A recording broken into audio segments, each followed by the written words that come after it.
Hello students, आज हम लोग क्लास 10 मैथमेटिक्स में चैप्टर 8 ट्रिग्नोमेट्री के बारे में अध्ययन करेंगे।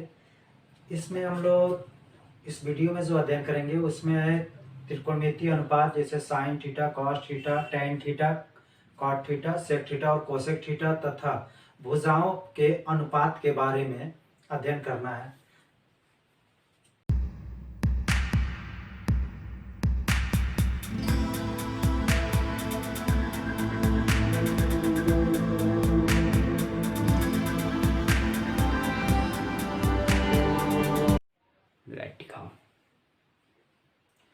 हेलो स्टूडेंट्स, चलिए त्रिकोणमिति के बारे में अध्ययन करते हैं। तो त्रिकोणमिति जो है यह दो शब्दों से मिलकर बना है, त्रिकोण प्लस मिति। त्रिकोण का मतलब होता है कि तीन कोण, अर्थात तीन कोण से बनी हुई आकृति, और तीन कोण से बनी हुई आकृति त्रिभुज होता है। और मिति माने होता है मापना या गणना करना, कर सकते हैं। तो त्रिकोणमिति में त्रिकोण यानी त्रिभुज के बारे में गणना करना या मापना। तो यह मापना का मतलब भुजा को मापना और कोण, तो भुजा और कोण को मापना या उसके बारे में गणना करना या अध्ययन करना ही त्रिकोणमिति कहलाता है।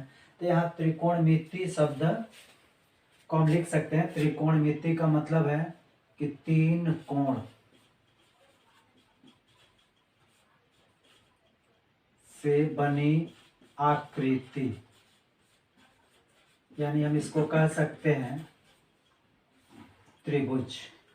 और मिति का मतलब होता है मापना या माप। तो तीन कोण से बनी आकृति यानी त्रिभुज की माप। तो त्रिभुज में क्या होता है, तीन भुजा होता है और तीन कोण होता है। तो इसकी भुजा और कोण की माप ही त्रिकोणमिति कहलाता है। तो इसमें त्रिकोणमिति में त्रिकोणमिति अनुपात 6 होते हैं, साइन, कॉस, टेन, कॉट, सेक और कोसेक। लेकिन आप लोग के जो सिलेबस में है यह केवल समकोण त्रिभुज पे ही लागू होने वाला ट्रिग्नोमेट्रिकल फंक्शन है। हालांकि इंटर में जाएंगे तो और भी न्यून कोण त्रिभुज, अधिक कोण त्रिभुज के लिए भी लागू होगा। लेकिन कक्षा 10 में जो त्रिकोणमिति है वह केवल समकोण त्रिभुज पे ही लागू होगा। तो चलिए इसमें देखते हैं। समकोण त्रिभुज एक लेते हैं।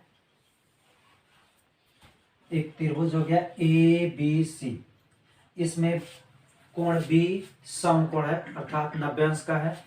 तो यहाँ पे हमको ये जान लेना है कि इसमें कौन लंब होगा, कौन आधार होगा और कौन कर्ण होगा। तो यहाँ पे हम सपोज कीजिए कोण लेते हैं ये वाला, इसको लिख लेते हैं थीटा।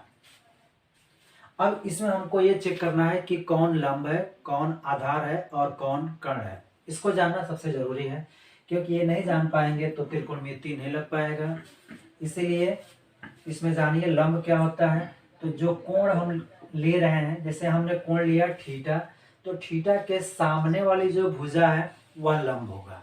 तो यानी लंब होगा यहाँ BC। और 90 अंश का जो कोण है इसके ठीक सामने वाली भुजा, देखिए 90 अंश का कोण यह है, इसके ठीक सामने वाली भुजा हो गया AC, ये कर्ण कहलाएगा। और एक जो भुजा शेष बचेगा उसको हम लोग आधार कहेंगे।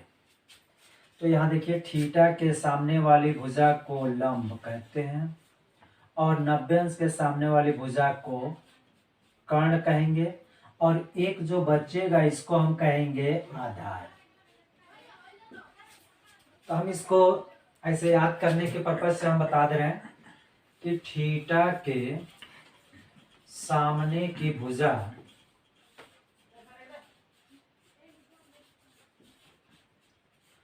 को लंब कहते हैं। अब देखिए 90 अंश के सामने की भुजा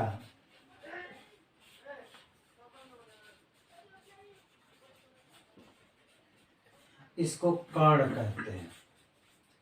अब एक जो भुजा बचा इसको आधार कहेंगे। अब शेष जो तीसरी भुजा बचा है ये हो गया आधार। तो इस तरह से देखिए, अब यहाँ से ये तीनों अगर तैयार रखता है तो आपका त्रिभुज कैसा भी हो आप आसानी से लंब, आधार और कर्ण पहचान लेंगे। आपको कंफ्यूज करने के लिए त्रिभुज का फिगर थोड़ा सा बदल के दिया जा सकता है। जैसे अगर हम बदल के दे दें, यहाँ पे एक त्रिभुज ऐसे हमने दे दिया ए बी सी, यहाँ पर यह कोण 90 अंश का है और हमने कोण यहाँ पर ले लिया थीटा। अब कहा जाए कि इसमें लंब, आधार और कर्ण बताइए, तो इसमें अधिकतर लोग गलत कर जाते हैं। तो देखिए यह रूल याद रखिए, बहुत आसानी से हो जाएगा। अभी कहें थीटा के सामने, यानी थीटा का मतलब जो भी कोण दे सकता है, कोई जरूरी नहीं है कि थीटा ही देगा, ए दे सकता है, बी दे सकता है, अल्फा दे सकता है, बीटा, गामा, डेल्टा, कुछ भी दिया जा सकता है। तो हमने यहाँ पे जो कोण लिया है वह कोण है थीटा। तो थीटा के सामने वाली जो भुजा होती है उसको हम कहते हैं लंब। तो देखिए यहाँ पर थीटा यह है कोण, तो इसके ठीक सामने वाली भुजा देखिए क्या है, AC, इसको कहेंगे लंब। अब इसके बाद से 90 अंश के सामने वाली भुजा को कर्ण कहते हैं। तो 90 अंश का कोण यहाँ बन रहा है और 90 अंश के सामने वाली भुजा क्या होगी, कर्ण। अब एक जो भुजा बचा है ये वाला, इसको हम कहेंगे आधार। तो इस तरह से हमको आधार, लंब और कर्ण पहचानने में आसानी होगी। तो जान लीजिए कि थीटा यानी जो भी हम कोण लेंगे, जिस कोण के बारे में हमको अध्ययन करना है, ठीक उसके सामने वाली भुजा लंब होगी और 90 अंश का कोण जो बना है उसके ठीक सामने वाली भुजा को हम लोग कर्ण कहेंगे और जो शेष तीसरी भुजा बची होगी इसको आधार कहेंगे। अब देखिए हम लोग जो सूत्र बनाने जा रहे हैं इसमें हम लोग कोड भाषा का यूज करेंगे। तो यहाँ पे जो लंब है, कर्ण है और आधार है, इसको एक संकेत से दिखाते हैं। तो देखिए यहाँ लंब का पहला अक्षर ल है, तो इसका पहले अक्षर का अंग्रेजी लेंगे यल, ल का यल। कर्ण का पहला अक्षर क होता है और क का अंग्रेजी हम यहाँ लिखेंगे के। आधार का पहला अक्षर अ है, तो यहाँ हम ए से लिखेंगे। तो देखिए यल का मतलब होगा लंब, कर्ण का मतलब होगा के और आधार का मतलब हो जाएगा ए। तो यल अगर आवे तो समझ लीजिएगा कि लंब है, के आए तो कर्ण है और ए आए तो आधार है। अब इस पर हम लोग सूत्र बनाते हैं।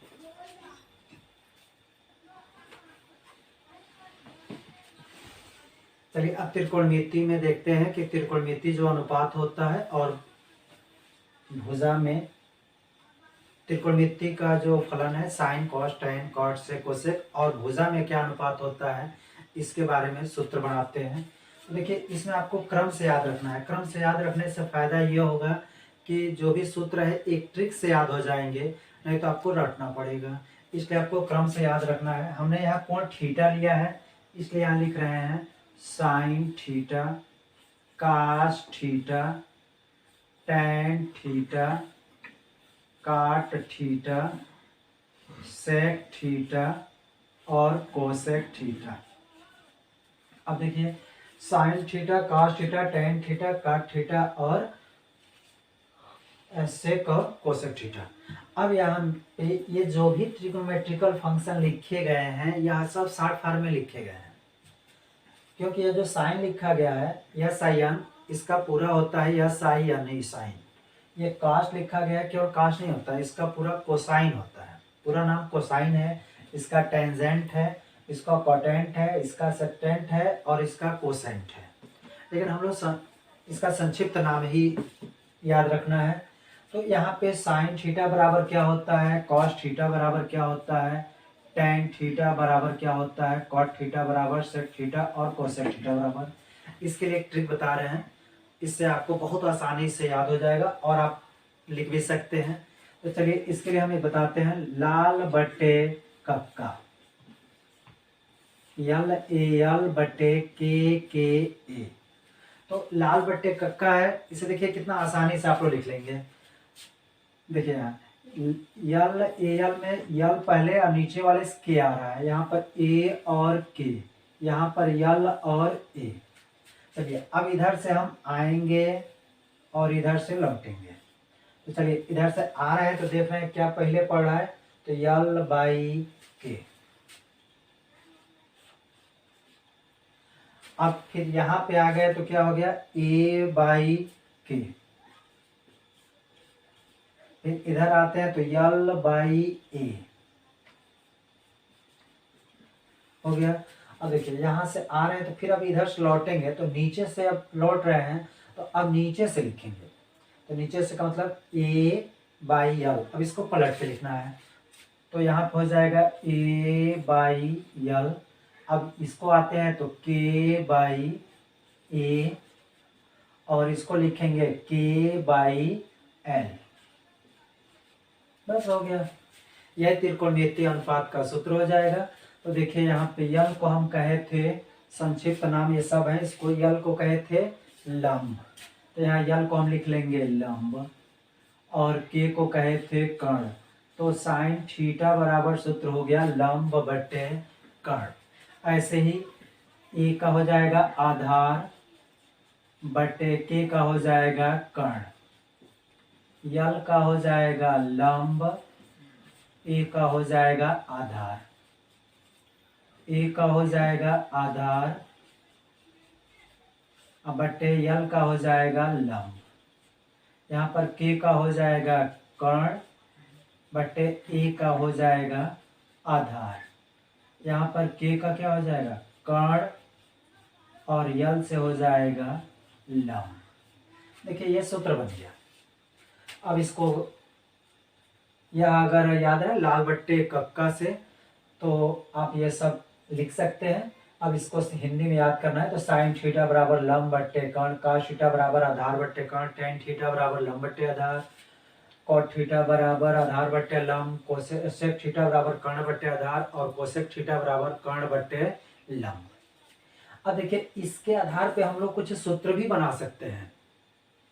अब देखिए इसका सूत्र कैसे बनता है।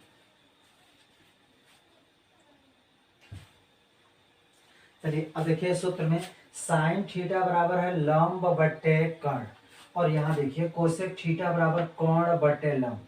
तो यहाँ लंब बट्टे कर्ण है और यहाँ पे कर्ण बट्टे लंब, यानी इसी को उलट दिया गया है। तो यानी कि साइन का उल्टा यानी व्युत्क्रम है कोसेक।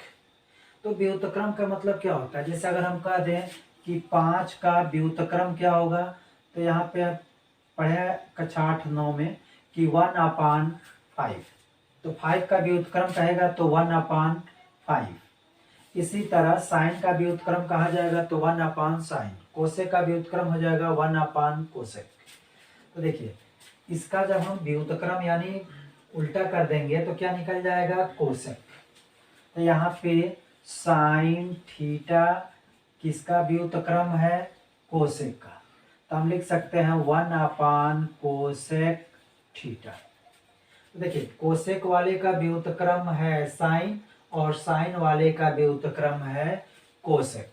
तो साइन थीटा बराबर 1/कोसेक थीटा, या इसको हम ऐसे भी लिख सकते हैं कोसेक थीटा बराबर 1/साइन थीटा। अब इसके बाद यहाँ देखिए कॉस थीटा का है आधार बटे कर्ण, यहाँ आते हैं तो कर्ण बटे आधार, सेम इसका उल्टा है कास का सेक। तो हम लिख सकते हैं कि कास का व्युत्क्रम सेक होगा और सेक का व्युत्क्रम कास होगा। तो व्युत्क्रम का मतलब होता है 1/, कर देना है। तो कास थीटा इक्वल टू हो जाएगा 1/सेक थीटा, और सेक थीटा बराबर हो जाएगा 1/कास थीटा। व्युत्क्रम मतलब 1/, कर देना है। अब देखिए यहाँ टेन थीटा बराबर होता है लंब बटे आधार, यहाँ देखिए काट थीटा बराबर आधार बटे लंब। ठीक इसी को पलट दिया गया है। तो इसका मतलब है कि tan का व्युत्क्रम काट और काट का व्युत्क्रम tan होता है। तो हम लिख सकते हैं कि tan theta equal to 1/cot theta, या cot theta is equal to 1/tan theta. देखिए यह भी फार्मूला है। तो आप इसमें बस ये ध्यान रखिए कि कौन किसका व्युत्क्रम होता है। व्युत्क्रम का मतलब 1/, करके लिख देना है, ये सब रटने की जरूरत नहीं पड़ेगी। साइन का उल्टा होता है कोसेक, कास का उल्टा होता है सेक, मतलब वही व्युत्क्रम होता है, और tan का होता है कॉट। अब इसके बाद से और भी फार्मूला बनाना चाहते हैं तो इसका इसमें गुणा कर दीजिए, sine theta into cosec theta equal to 1, ये भी वही हो जाएगा। इसका हो जाएगा cos theta into cosec theta equal to 1, इसका हो जाएगा tan theta into cot theta equal to 1, ये भी फार्मूला बन जाएगा। अब इसके बाद यहाँ पे देखिए, अगर हम साइन में कास से भाग दे दें तो यह एक नया फार्मूला बन जा रहा है, साइन थीटा बटे कास थीटा। अब साइन में कास से भाग दे रहे हैं तो देखिए, साइन थीटा का लिखा गया था यल बाई के बटे कास का लिखा गया था ए बाई के। तो देखिए हर से हर कैंसिल हो जाएगा, तो क्या बचेगा यहाँ यल बाई ए, और यल बाई ए को क्या कहे थे, लंब बटे आधार यानी टैन थीटा। तो साइन थीटा बटे कास थीटा को हम लिख सकते हैं टैन थीटा। तो एक सूत्र बन गया कि tan theta equal to sine theta बटे कास थीटा। इसी तरह अब हम इसमें भाग दे रहे हैं कास में साइन का, तो जब कास में साइन का भाग देंगे तो आ जाएगा कास बटे साइन, निकालेंगे तो आएगा कॉट थीटा। तो इसको आप लगा सकते हैं।